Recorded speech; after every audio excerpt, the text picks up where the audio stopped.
Hello, ഇതൊരു കുഞ്ഞു night റൈഡിൻ്റെ video ആണ്. ഞാനിപ്പോൾ മുംബൈയിലല്ലേ. ഇവിടെ വന്നു കഴിഞ്ഞാൽ പിന്നെ അനിയത്തിൻ്റെ കൂടെ റൈഡ് എപ്പോൾ ഉള്ളതാണ്. ഉച്ചക്കേടി എത്തിയെങ്കിലും വെയിലും ചൂടെല്ലാം കൊണ്ട് ഏടി ഇറങ്ങാൻ പറ്റിയിട്ടില്ല.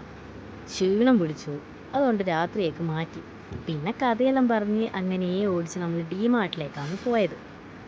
ഡിമാർട്ടിലെത്തിക്കഴിഞ്ഞാൽ പിന്നെ നമുക്കറിയാലോ, ആവശ്യമുള്ളതും ഇല്ലാത്തതും എല്ലാം നമ്മളെ കണ്ണിൽ പെടും. അങ്ങനെ ഓരോന്നെല്ലാം നോക്കിയും പറഞ്ഞും കളിച്ചും എല്ലാം എല്ലാം അകത്ത് പോയി. കുറച്ച് സാധനങ്ങളെല്ലാം വാങ്ങിക്കാനും ഉണ്ടായിരുന്നു.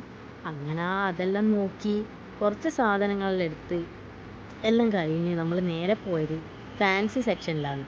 അവിടെ പോയി കുറച്ച് നേരം അതും എല്ലാം നോക്കി ആവശ്യമുള്ള സാധനങ്ങൾ ബില്ലടിച്ച് പുറത്തെത്തുമ്പോഴത്തേക്കും പച്ചക്കറി വാങ്ങാൻ വേണ്ടിയിട്ട് വീട്ടിൽ നിന്ന് വിളിച്ചിട്ടുണ്ടായിരുന്നു. അപ്പോൾ അതും വാങ്ങിച്ച് ഇന്നത്തെ എല്ലാ തെളിമാലുകളും കഴിഞ്ഞ് നമ്മൾ തിരിച്ച് വീട്ടിലേക്ക് പോവാണ്. Tata, see U.